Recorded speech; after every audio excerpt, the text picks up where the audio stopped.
Hey everyone, this is Tamara with Motherhood Avenue, and I am going to talk to you guys today about our infertility journey.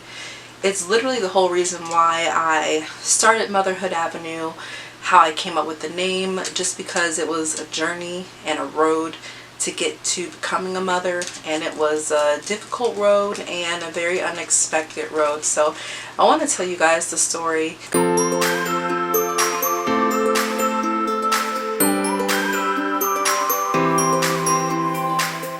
Got my tea, I got my cozy cardigan, I got chipped nail polish. Oh, so good. Let's take it back, all the way back to 15-year-old me, little me. I grew up in a charismatic Baptist church, a large church in Jacksonville, Florida. Duval, gotta represent. And I love my church. I learned so much. I grew up there. And I remember at the age of 15, I was, I don't know, maybe choir practice, maybe a Wednesday night service. I was there all the time. But I remember one of my best friends telling me, you know, she was like, I gotta tell you something at the church. And I was like, okay, cool, girl. And she told me she was pregnant. And I was like, what? Okay, all right. Shocked for her. I wasn't worried for her. Oh, being older, I understand pregnancy and what having a baby can do. When you're 15, you're like, oh, you got a baby, okay, like that's gonna be crazy, but you know, it is what it is. I remember she asked me to be the godmother, and I went home and I was like, Mom, so and so wants me to be the godmother to her baby. And Mom was like, no, you're not gonna be nobody's godmother at 15. Oh, my friend was 16 at the time. And so I was really hurt. I cried. I was like, what? I can't be the godmother? I get it. I get it. Lo and behold, there's probably a group of maybe 7 to 10 of us around the ages of 15, 16. Another girl popped up pregnant. And then another one popped up pregnant. Another girl was pregnant. So at the age of 15, 16, I had about 4 to 5 girls that I knew who were pregnant and who were having babies. I went to a performing arts high school. I was busy trying out for the next musical and play and stuff. So, but in my head though, you know, 15 years old, a lot of your friends get pregnant. I'm thinking getting pregnant is super easy, number one. Number two, you want to avoid it because it's a bad thing. You shouldn't be pregnant at 15, 16, right? Okay, so I had this in my head, okay? Fast forward all the way forward to college and meeting my husband and us getting married. So we got married, and we definitely didn't want kids right away whatsoever. So I was on birth control, and then we used non-hormonal methods as well. But I was not trying to get pregnant. I thought, you know, maybe I'll have kids maybe when I'm like 30 or something. So life happens, we're busy. My first kids that I actually had were my dogs, which I still have, Shelby and Kavik. I got them for anniversary present. You want to say hello, Kavik? This is Kavik. This is Kavik. This is my first son. And we had dogs for kids, so we had other plans, right, in life. We wanted to do well in our careers. We eventually found a church home. It was a Fundamental Baptist church. We're now Fundamental Baptist, and I'll do another video about that and how that totally changed our lives and our trajectory of life. But we were really encouraged. Like, it seemed, having kids didn't seem like a bad thing. You know, they talked a lot about family and how important family was and having a family, and we began to really ease into the idea of trying to start having kids. So when we finally decided to start having kids, I was maybe 32. So we said, yes, we're going to have children. So in my head, it's really easy to get pregnant, you know? You're pregnant. So we started trying for a baby. Each month, I still kept getting my cycle. I wasn't pregnant. I didn't think anything of it. So, you know, each month goes by and I'm like, oh, this is probably the month I'm going to be pregnant, guys. Because we're trying and it's easy to get pregnant in my head. And so I'm like, cool, pregnancy, great. 6 months pass, I'm still not pregnant. I actually don't really panic yet. I actually still don't worry, because I start reading articles that say, hey, you know, if you were on birth control before, it might take your body a little bit to get used to, life without birth control, so it might take a little bit longer to get pregnant. So I was like, oh, okay, good. So it's just my body, getting rid of all the hormonal stuff from birth control, whatever. After a year of trying, I felt something was wrong. So I looked online, and Google has all the answers. I looked online and it said if you have been trying for a kid and it's been a year, you probably need to go see a fertility specialist. I didn't know what that was, but I looked it up, and there was Fertility Centers of Illinois, I think is their name. And I looked them up, and they had free appointments. So I made myself an appointment just to check everything out and see, how everything was. A slightly heavier set. So of course doctors are like, you need to lose weight, that if anything's wrong with you when you're plus size. Doctors always say, well, you need to lose weight. Oh, so I called the fertility treatment center, and I scheduled myself an appointment. Okay. First of all, it was my very first intravaginal ultrasound, which was so weird. Now that I have 2 kids, it's not as weird, but that being the first time for that, and it was very, very uncomfortable. But I told myself to suck it up, that if I want kids, I'm going to have to go through way more uncomfortable things than that. So I sucked it up. I got that done, and I got some results back. I did have a cyst on my ovary. I still have the results actually. I did have like enough eggs in each ovary, so but I also found out that I had PCOS as well, which I knew that I had that. It just kind of confirmed it once, the cyst was on my ovary and everything. So I knew that would be a little bit of a struggle as far as getting pregnant. They said, why don't you also have your husband do a test as well? So, what kind of test he had to do. And we got those results back, and he actually had like low motility, things like that. You can look it up, but basically some of the issues were that his little swimmers, most swimmers swim like straight to the egg, and his were just like floating, like swimming in circles and doing their own thing. And some of them were just really laid back and not really trying to swim in any direction. They were just chilling. They were on vacation. Like, I don't fault them for that. Regardless, with my PCOS, some of his issues, and I had a job that I got laid off from. We were in the process of buying a home, and that was really stressful. We had some things happen there. I got a phone call around the same time all that stuff was happening. I actually have a diary entry. I got a phone call from the lady at the center. First of all, let me back up. Going into the fertility treatment center was very, very surreal. I think the thing that shocked me the most was when I got there, that there were so many other women there. I literally teared up because I knew nothing about infertility. I didn't know it was a very common thing to happen to women. And the fact that so many other women were there needing support and answers, I immediately felt like I wasn't alone. I feel like in the Black community it's definitely not talked about, and none of the women in my family really had issues, not that I know of, having children. So anyways, fast forward, she calls and she says, hey, so I don't have good news for you. And by the time I got this news, I had already looked up fertility treatments, right? I looked up Clomid. I said, okay, well, maybe I'll have to take Clomid, and that's fine. It's just a pill. We'll just get that, and like it'll be good. And then I read about ICSI and some other things, and I was like, we probably won't need in vitro. Like that's like a last option, super expensive. She told me, she said, hey, you have like a 0 to 3% chance of conceiving, and your only option is IVF. Really upset. I was shocked, honestly. I didn't understand why it was so hard to get pregnant. And she said, I wish I had better news for you.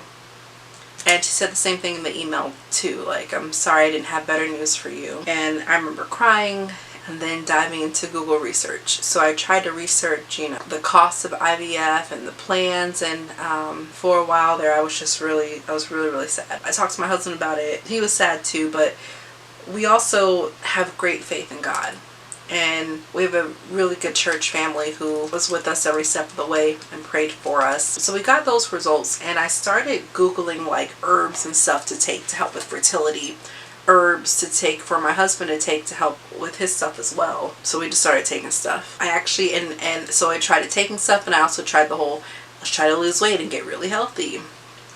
And we did that for about a year. After that didn't, really work. It was a good two-year struggle, just, trying. I bought him. Okay, so the craziest thing happened. My battery died when I filmed this originally, and then my card was full as well, and I thought that I had said like a whole section of the story, that it got caught on the card, but it did not. So I was editing, and then I realized there's like a whole section of this that you guys missed out on, and it is very important to the story. So I'm going to retell it for you guys here, and then you'll pick back up at where I was when I first started this, okay? The last thing that I talked about was the 2-year struggle. I call it the 2-year struggle because every time I would watch a show on Hulu, every commercial was the Clear Blue pregnancy test commercial. I don't know if you guys remember a couple years ago, it was one about like pregnancy announcements. That is literally the only commercial that I saw when I watched the show, and I just stopped watching Hulu. But it wasn't just that. I said I have a small church family, and we're really close in the fact that we all work together a lot, and we're at the church a lot, and we're doing a lot of stuff in the ministry and doing a lot of God's work. So we are good friends. We know each other a lot, and not one, not two, not three, but 4. In those 2 years, 4 of those women became pregnant. And they were all actually at one point all pregnant at the same time. And that was hard because I didn't have to, I wanted to. I helped with baby showers, watch them grow with their pregnancy, watch them, just be pregnant and just, touching their bellies and learning the genders of the babies. But it was hard. And then everyone, of course, would expect that maybe that was the next pregnancy, right? So even like the younger kids be like, Miss Tamara, are you pregnant yet? Or we're praying for you. And I definitely coveted the prayers. I appreciated the prayers. But it was just hard to have to continue saying like, no, I'm not pregnant. No, nope, not pregnant yet. Nope, another month is gone, I'm not pregnant yet. And the adults didn't do this, but kids don't know. But every time someone asked, it would just be another on my heart and just on my heart. Well, and one of my friends, she actually let me be there for the birth. I was actually about 2 minutes late for the birth, so the baby had just been placed on her chest. I saw the placenta come out, so that was cool. As crazy as giving birth is, it is such a miracle. It's such an experience to create a life and to see a life being born. And I was really grateful for that opportunity to be there for that. But still, even though all these babies were being born, I worked in my church nursery, so I was able to really just be a part of their growing up, just from little bitty newborns. And it's so weird because you're very happy for your friends, but then there's just an inner sadness that you just wish it was you. And as much as it fills a void to hold another baby, it doesn't feel that need to have a baby of your own. So that was hard. That was a hard time. But eventually I moved on with life. I actually auditioned for a show at Night Blue Theater, Tarzan the Musical, and I actually got a role, and I understudied Tarzan's mom, and I was part of the ensemble. And I hadn't danced that hard in a while, but it was a wild experience. It was really fun. It was fun to be a part of a show. So it was kind of refreshing to be a part of a more mature cast, but it was fun. I was dancing a lot, which in turn is exercise, and building a lot of endurance. And at the end of the day, in my conversations with God, I knew that I needed to get to a point where I would still praise him, even if he never blessed me with a child of my own. And I got to a point where I told him, okay, God, if this is your will for my life, this is your will for my life. And if you never bless me with a child of my own, I'll still thank you. I'll still praise you. And I didn't get there right away, and it took me a moment to get there. So after a couple years, my husband and I decided to start saving up for IVF. My husband and I decided that it would take about 2 years for us to save up that much to just try IVF once. So my husband, being the great budgeteer that he is, he put us on a budget plan. We killed some debt. That's what we did. We stopped like trying. I was doing theater and we were doing the ministries at our church, and you know, we had also looked into adoption, and we knew that would be an option for us should IVF not go well. A few months, maybe five months or so into saving up for IVF, my cycle was maybe like a week late, which wasn't a big deal. I could fluctuate from 2 to 7 days late. And I decided to randomly take a pregnancy test. In that 2-year struggle, I had also bought a thermometer. Thermometer is to detect your basal temperature. I think basil, that's an herb. Is it basil? I don't remember. I'll put the word below, but it's like your base temperature to see if you're fertile. I still don't remember how this thing works, but I got one. I was really bad at tracking, you know, so I had pregnancy tests from those. And I had actually been really sick. I was on a Z-Pack, some antibiotics. So when I took the first pregnancy test and it had the strips, like the 2 strips, I was shocked, but I also was like, I'm on antibiotics, like that probably messes things up. So I was like, I should probably get one of those digital ones. So I went to CVS and I got 2 pregnancy tests and a candy bar. And I remember the cashier looking at me weirdly, and I was like, hey, no matter what the news is, at least I'm gonna have some chocolate afterwards. So I went back home and I waited a few hours. My husband was at work that day. I took the pregnancy test again, and it said yes. And I was floored. Like what? After all this time, after all these years of waiting, after all those prayers, after all the being mad at my body, after all the praying and wrestling with God, after all the sadness from it and the toil and the hurt and the crying at night, I was pregnant.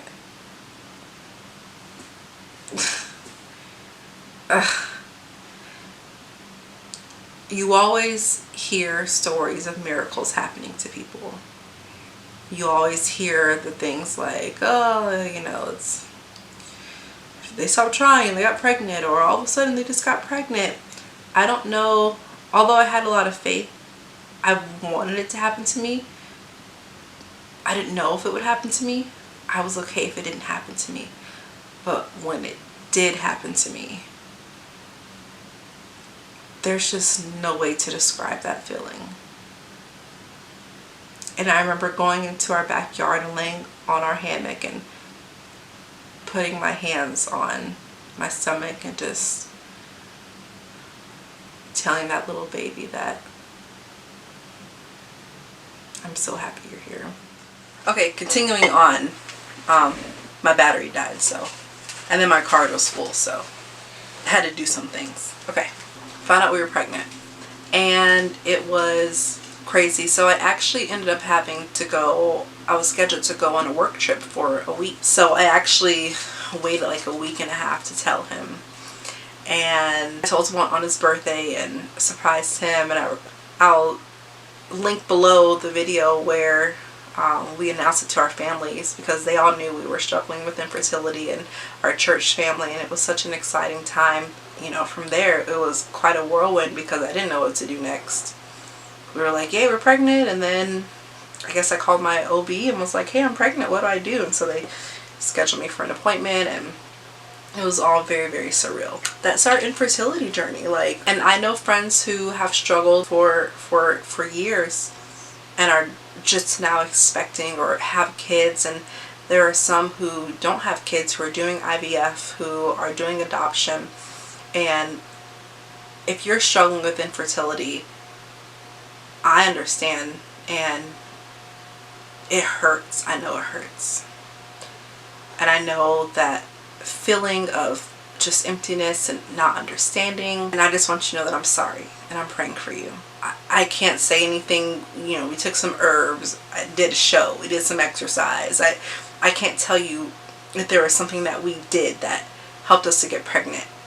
I think it was just a lot of prayer and people praying for us and friends praying for us and God deciding that this was our time. I pray for those struggling with infertility. It is hard to deal with. I hope that our story gave you a little bit of hope. I now have 2 kids. We had our son, and then I stopped breastfeeding at around the time he was 7 months. By the time he was 9 months, I was pregnant again. Big shocker. And I don't, we're just so happy with our kids. And it's just such a blessing to have them. And I do hope that our video gives you a little bit of hope. I hope it lets you know that you're not alone, that millions of women struggle with this. And I pray for a happy outcome for your situation. I firmly believe that everything is in God's control and God's timing. But I thank you guys for watching our infertility story. Or comment below if you've had struggles. And this is why I created Motherhood Avenue, because for me being a mother, it was a journey. It was a road that I took to being a mother, and it's a journey that I'm still on. And I have to remind myself, even through the hard times, even through the tough times, even through the good times, even through the struggles and the exhaustion and the no time for yourself and all the craziness that comes with motherhood, it's still important to remember to remind myself to enjoy the journey. And that's why my tagline is, this is Tan with Motherhood Avenue. Enjoy the journey. Okay?